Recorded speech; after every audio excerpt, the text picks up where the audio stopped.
After failing to get Congress to pass it and losing regularly in the judicial system, Joe Biden has moved to his Plan B. Or is it his Plan C, maybe even Plan D? Either way, he had 20 high-level leaders of law enforcement at the White House, where the hope is now to have the police push for a new assault weapon ban and a new high-capacity magazine ban. Guys and gals, before I jump into that, I want to thank the sponsor of the video, and that's CMMG. You already know that they make fantastic tools for us, some short, some long, some with rear areas suitable for shouldering. And you know that my code GNG10 will save you a ton of cake there. Now they have this. They just sent me their new mystery box. They have 3 levels, all the way up to a guaranteed minimum of $300 of value. Let's see what's in this one. This is the medium box. Again, there's 3 sizes. Let's check it out.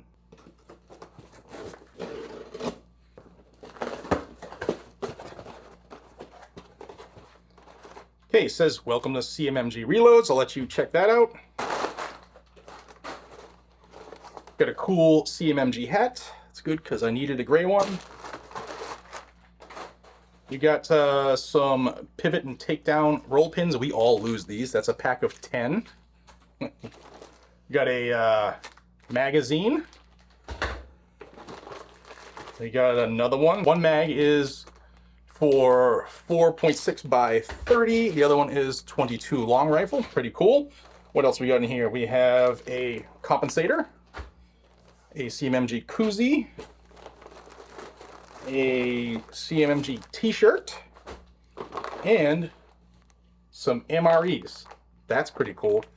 Complete meal, chicken, curry chicken. I'll have to check that out. And sticker. Guys, I can't link to them because they sell things that are totally legal, but use my code GNG10 to save you a ton of money. Thanks to CMMG for sending me this mystery box, and thanks for being a huge sponsor of the channel and a friend to me personally and to my family. It means a lot. All right, guys, my name is Jared. This is Guns and Gadgets. I bring you Second Amendment news every single day, no matter where it happens in this great country, from litigation to legislation and everything in between. If you want to stay in the know, subscribe to this channel down below. Also, it's my birthday coming up. Help me hit 650,000 subscribers. July 25th is my birthday. Still enough time to do it if y'all just hit that red button down below. All right, so let's get into this, because this is something that will have, or has the potential to have, more of an effect at Joe Biden's desired outcome. Not just him, but his handlers and his puppets. Because if big leaders in law enforcement, major city chiefs of police, major state police commissioners and colonels, they start pushing for it more than they already have, then they'll get their, in some states, not all of them, but they'll get the support of their legislators at the local level, and that'll change things at the state level, which is what they're after right now. All right, so let's talk about this meeting that took place between the most anti-gun administration ever and police. So senior White House officials met with more than 20 leaders from law enforcement from areas across the country to discuss how to build additional law enforcement support for an assault weapon ban and a high-capacity magazine ban and other common sense legislation to reduce gun violence. This meeting is a result of President Biden's May 2023 USA Today op-ed, in which he outlined a roadmap for building on the bipartisan Safer Communities Act to enact additional gun safety legislation. One part of that roadmap, President Biden explained, is, quote, building an even bigger, unrelenting coalition demanding that Congress pass additional gun safety legislation. Unrelenting.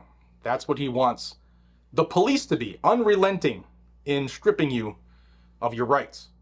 Now, law enforcement leaders discussed how officers all across the country are being outgunned by criminals armed with assault weapons, and how those weapons of war grievously injure our children, neighbors, and community members. They provided substantive input on urgently needed actions to reduce gun violence in their communities. White House officials discussed the importance of mobilizing additional law enforcement voices, both leadership and rank-and-file officers, to make clear to members of Congress that supporting our police and improving the safety of American communities means banning assault weapons and taking other practical steps to reduce gun violence and save lives. Now, the participants agreed on the urgency of building a broad coalition and an agenda for action informed by input from law enforcement. Participants also agreed on the need to work together to support the passage of additional gun safety legislation. They just want more.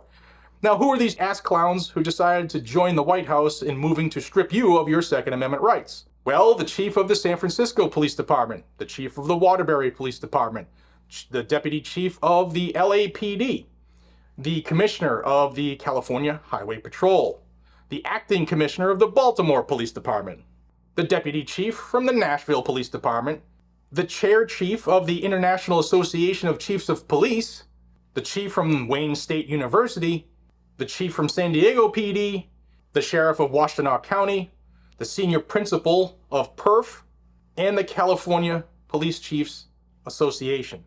So I've been asked several times, what are the potential dangers of law enforcement agencies advocating for stricter gun control measures? I've been asked that here on this platform, when I'm out in speaking engagements, and a couple times even when I've testified in Massachusetts on stuff. The primary goal of law enforcement, as we know it, is to ensure public safety, right? It is believed that stricter gun control laws can help reduce the number of firearms in the wrong hands, making it harder for criminals, in a perfect world, but harder for them to acquire deadly weapons. Now, by advocating for gun control, police aim to create a safer environment for everyone, including officers, in their Disneyland. But still, they're advocating for violating our constitutionally recognized right to keep and bear arms. And no matter what happens with criminals, you're not taking my rights. While the intentions may be noble, there are several dangers associated with law enforcement pushing for gun control. We might have seen this, throughout history. Germany, just wanted to name one. But first and foremost, the Second Amendment of the United States Constitution protects the right of law-abiding citizens to bear arms. And encouraging stricter gun control measures infringes upon this fundamental right, and that should raise concerns about governmental overreach and eroding our individual freedoms.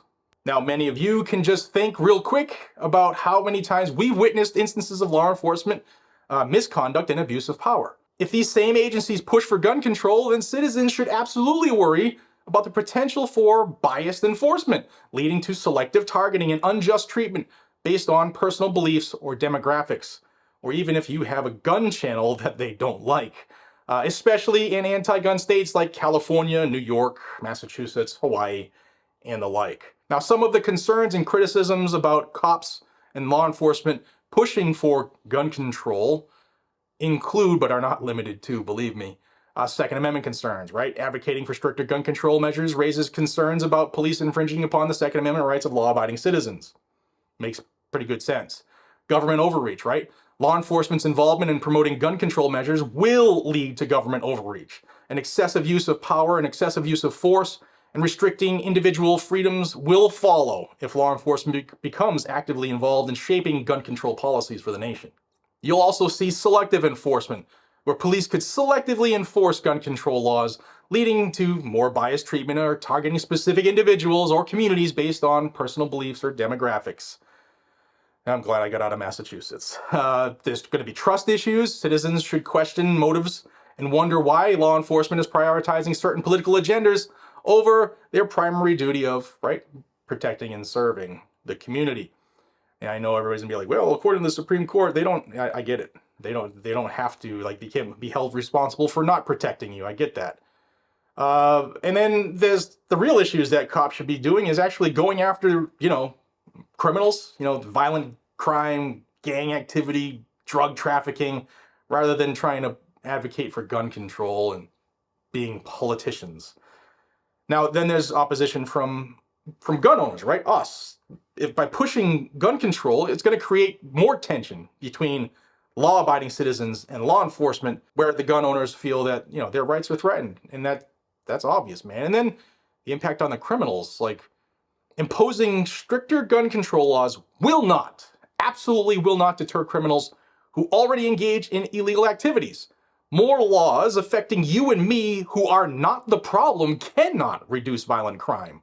Why? Because we're not the ones doing it. Criminals don't follow the law. It's actually part of the definition. Remember, the Founding Fathers included the Second Amendment to safeguard against potential tyranny, guys. They knew that an armed populace would act as a check on oppressive government actions and protect citizens' liberties and freedoms. Now, I've gone through a couple things that came to my mind when I heard about this meeting, but what do you think about these law enforcement leaders meeting with the Biden administration to build support for a, quote, unrelenting coalition demanding the removal of our civil rights?